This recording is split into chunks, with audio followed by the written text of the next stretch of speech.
nombre es Jorge Bonilla y hago parte del programa de Ruta de Formación Exportadora de ProColombia en el área de turismo, y hoy les traigo esta cápsula que tiene que ver con las estrategias para construir un producto turístico diferenciador. Y es que podemos aprovechar este momento para madurar nuestros conocimientos, madurar nuestros productos y de esta manera alistarnos para cuando nosotros retomemos otra vez las actividades normales. Vamos a tener tres enfoques en esta charla. El primero va a ser como tal hacia el mercado, el segundo hacia el producto turístico como tal y el tercero hacia las experiencias. ¿Y cómo traducimos nosotros todo esto que estamos trabajando en experiencias inolvidables? Vamos a empezar con el mercado. ¿Cuál es la lógica? Pues a veces es curioso, pero cuando yo voy a los talleres por todas partes del país a trabajar estos temas, le pregunto a los empresarios, a los emprendedores, ¿hacia quién va dirigido su producto? Entonces empiezan a pensar y dicen, bueno, a mí me ha llegado alguna vez un extranjero, entonces mi producto va dirigido a extranjeros, a adultos, a niños, a ancianos. Y me dicen, no, espere. Y luego empiezan a hablar sobre lo que es el extranjero, casi como si fuera un alienígena. Entonces, un extranjero es al que le gusta jugar tejo.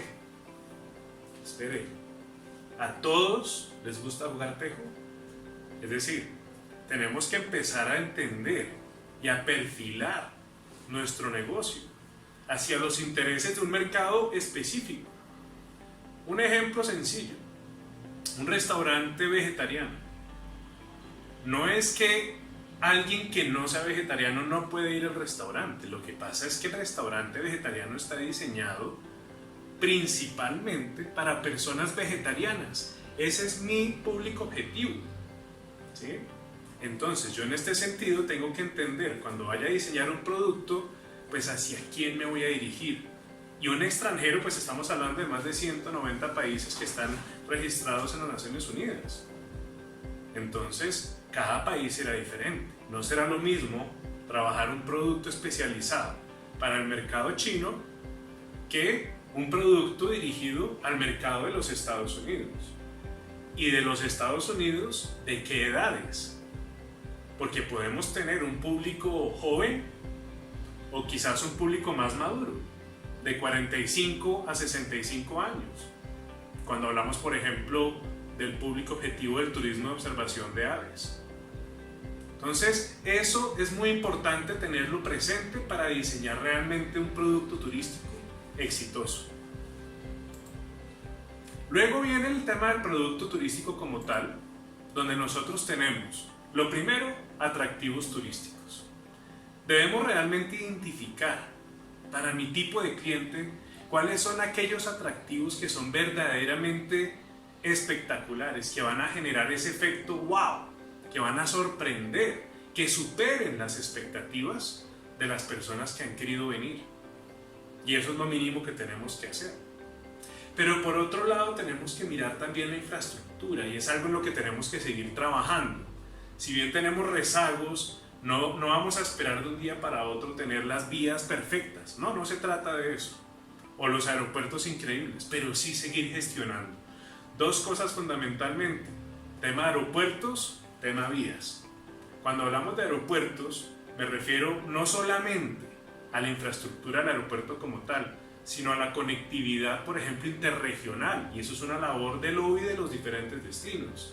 ¿Cómo hacemos para conectar una ciudad con el resto del país? Y de la manera más fácil posible, para facilitarle la vida a los turistas que llegan, sobre todo cuando vienen de afuera. Ya vienen de un vuelo largo, facilitémosle la vida con una conexión más fácil al destino a donde vamos. Y si van después a otro destino, pues no tengamos que ir necesariamente a Bogotá para salir para allá. Eso es fundamental. Lo mismo con las conexiones internacionales. La mayoría son por Bogotá, Medellín, Cartagena e incluso Cali. Pero hay otras que se quedan mucho más difíciles a la hora o rezagadas a la hora de hacer la conectividad internacional. Y eso es cuestión de trabajarlo, de hacer gestiones todo el tiempo.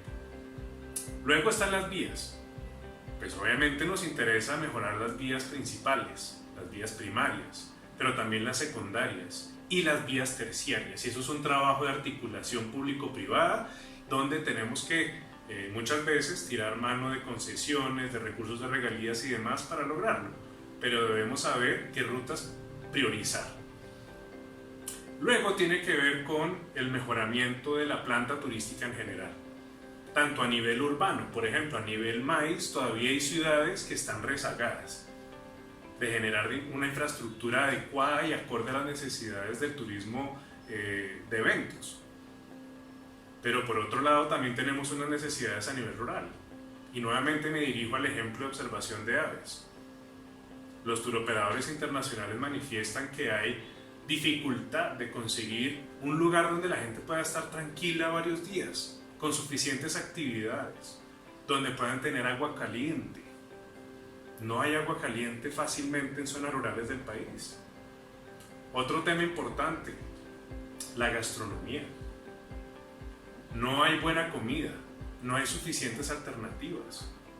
Y por ejemplo, no se trata solamente de ofrecer una comida vegana o una comida vegetariana, que casi todos los grupos tienen por lo menos a alguien con esa particularidad y ese interés. Pero nosotros tenemos que además generar comida vegana y vegetariana de calidad, rica, agradable.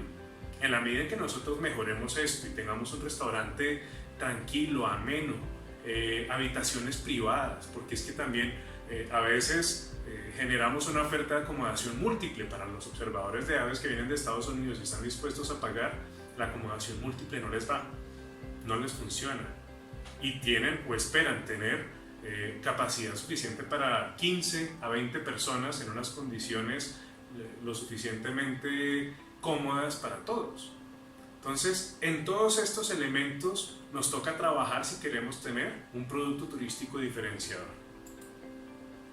Y por último, la generación de experiencias. Nosotros tenemos que trabajar muy fuerte en este sentido. Cuando hablamos de experiencias, voy a poner un ejemplo, y tiene que ver directamente con una experiencia, en este caso gastronómica, por así decirlo.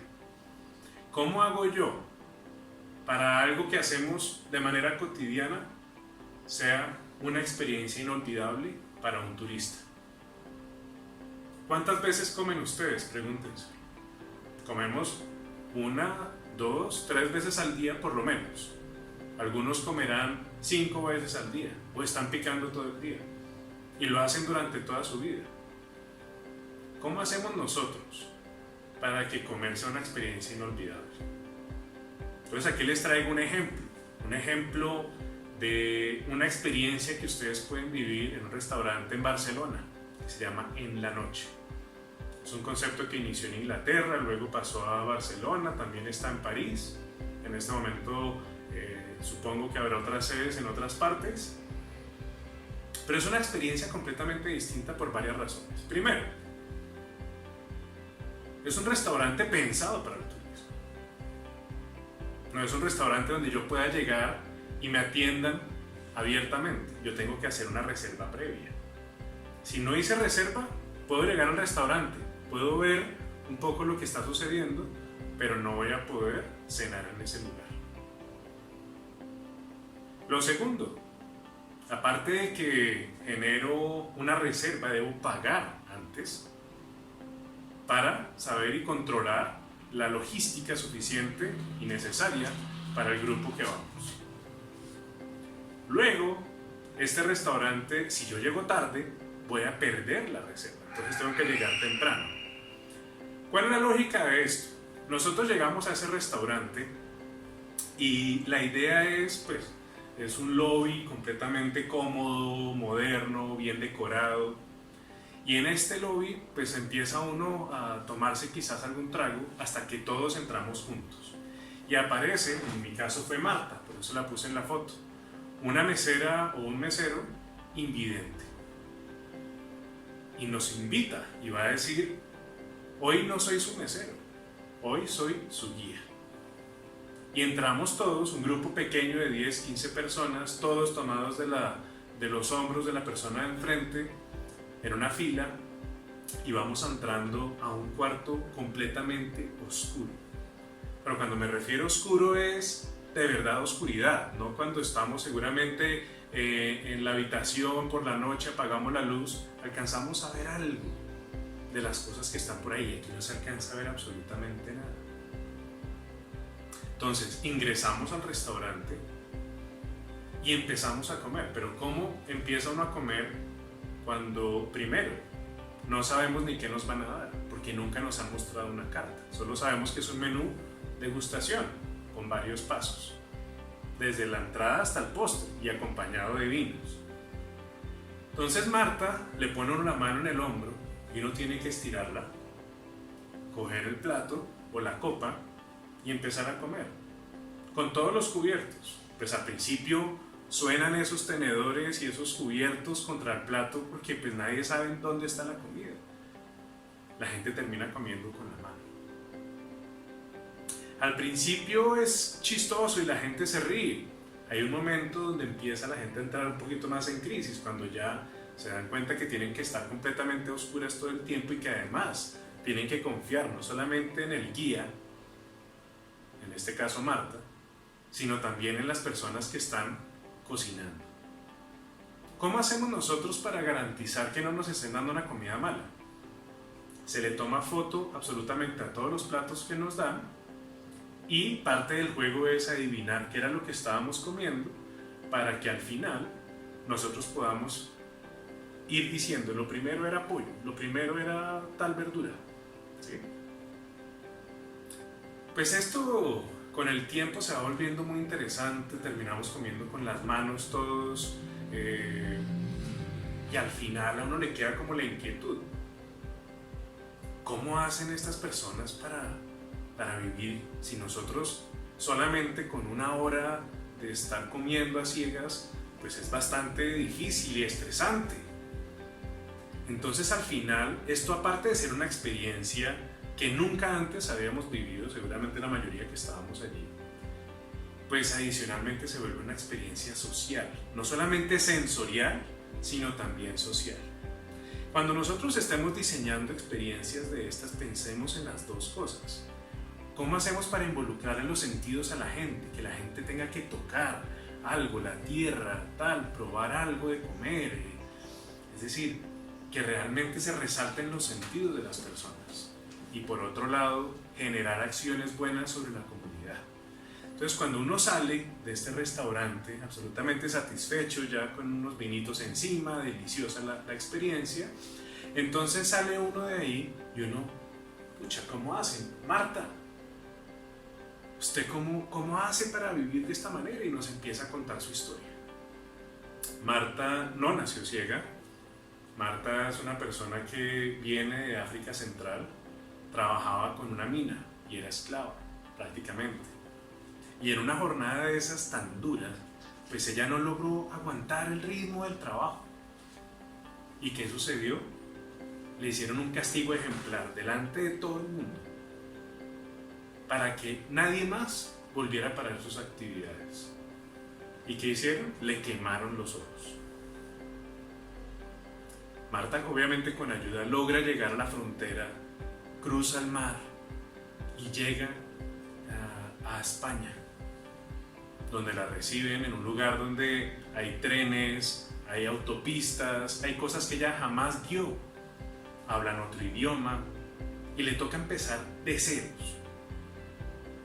Y gracias a este restaurante, Marta hoy en día tiene un trabajo digno. Es una persona que es protagonista del negocio en donde está trabajando, gana bien y es feliz. Logró conocer además a su actual marido, otro mesero, ambos invidentes, y tienen un hijo que no es invidente. ¿Cómo hacen dos personas ciegas para criar a un niño vidente? Entonces al final uno dice, todos tenemos problemas, estamos viviendo además en un momento de gran dificultad, pero al final debemos ser más agradecidos por todo lo que tenemos. Estamos vivos, tenemos familia, tenemos donde dormir, y a partir de ahí empezar a proyectarnos. La gran conclusión de esto es que no basta con tener unos atractivos bonitos, buena infraestructura, tener unos servicios de alojamiento y de hospedaje, de gastronomía, de transporte, de guianza, etcétera, de calidad. Sino tenemos que ir mucho más allá. Esos son mínimos. Y a partir de ahí, ser creativos. Aprovechemos estos momentos para resaltar nuestra creatividad, para generar esas experiencias que para una persona que venga sean experiencias inolvidables. Si lo logramos, la gente sale feliz y le va a decir a todo el mundo que tienen que ir allá, porque logramos marcar su vida con calidad y en este momento con solidaridad, por ejemplo. Entonces no se les olvide, tenemos que pensar en 3 cosas fundamentalmente. Primero, tenemos el mercado, saber a quién va a dirigir nuestro producto. Segundo, tener muy claros cuáles son los elementos fundamentales de un producto turístico. Y por último, tenemos que tener en cuenta que tenemos que traducir todo esto en experiencias inolvidables. Muchísimas gracias por su atención, muy amables, y esperamos vernos pronto físicamente, si es posible. Si no, de otra manera nos seguiremos viendo de manera virtual. Gracias a todos y mucha fuerza por estos días.